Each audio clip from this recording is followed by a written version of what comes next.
Yo, what is up guys, my name is Stiflex and the new expansion for Beyond Earth is coming out real soon, October 9th to be exact. And so, with this new expansion will come many various features that will make the game stand out more from the other Civ games.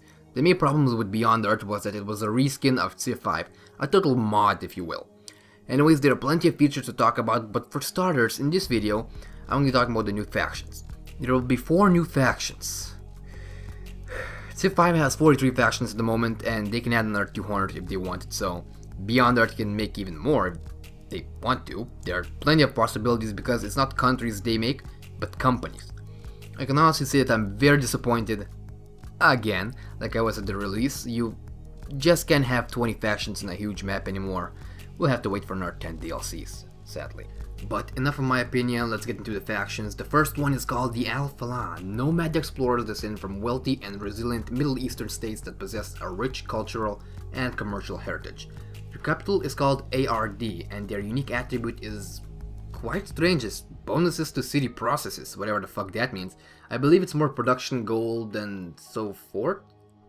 I checked up on the wiki, I couldn't find anything. Everything is quite confidential at the moment. Once the game is released, there will be more information. If you want, you can check out Let's Plays on the ARD. Maybe I'll find something about that. At the moment, I'm not sure.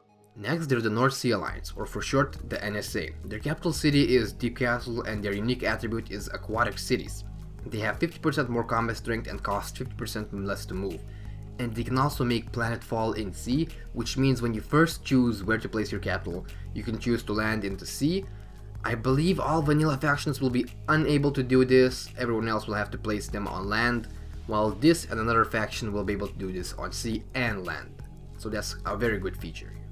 Moving on, we have a German political party called InteGR. There's really nothing listed about it apart from a bunch of lore about the problems on Earth and so forth. Their capital city is called Velgeist, and their special attribute is diplomatic agreements are cheaper, cost less to buy buildings in use with diplomatic capital. In Rising Tide, diplomatic capital is going to replace favors, I believe. With this, you can purchase a lot of very useful things from allies you're closest with. It will increase the need for alliances because their rewards are going to be very lucrative.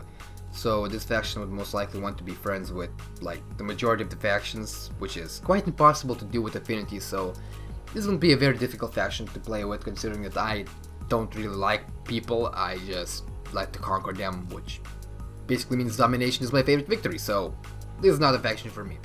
Anyways, moving on, we have the Chungsu.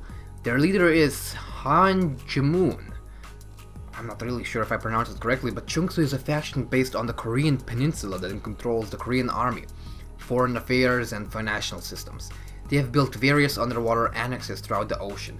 This is why they can make planetfall into sea, which is the second faction that can do this. Everyone else can't, by the way.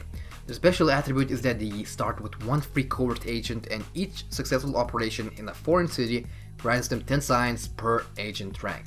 It's quite a long line here, but basically, because while their agents still like tech, science, energy, they will also get up to 30 science per operation, which means nothing in the late game, but early on it could be very potent. It's a real nice bonus. Other factions may have better attributes, but this one isn't all that bad. I mean, getting an extra free spiraling on is really great, and the extra science is also not that bad. Anyways, that is it. Those are the 4 factions from the Rising Tide expansion, as I mentioned at the beginning of the video. I am disappointed that there are only 4 of them. I really wanted more to be introduced, a lot more, but at least these factions are somewhat interesting and unique. I guess that's something, but either way, I hope you enjoyed the video, guys. Rising Tide comes out on the 9th of October 2015, so really soon. You can grab it for pre-order, which is something I'd advise against, but anyways, it's your judgment. I'll see you in the next video. Take care now.